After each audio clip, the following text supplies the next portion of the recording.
যেভাবে কথাবার্তা বলেন এভাবে কি আমার টাকা দেবে আপনারা?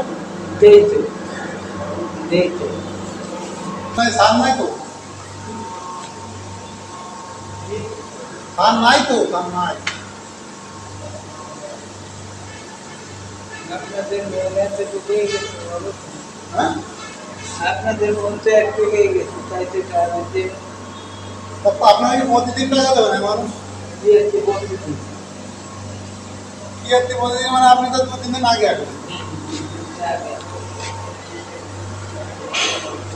ইচ্ছে হলে ছাড়া নেই। আপনি 2 দিন আগে নিয়ে গেলেন না? এবার বাবু না, এই 2 দিন না। টাকা পয়সা তুমি দিলে সাথ দিয়ে থাকে। সারে তো দেবে, একটা দেবে। আপনি এই ভাবে কি আপনি ধরে টাকা নিতে পারবেন? হ্যাঁ, আপনি যেভাবে কথাবার্তা বলেন এভাবে কি আমার টাকা দেবে আপনারা? দেখো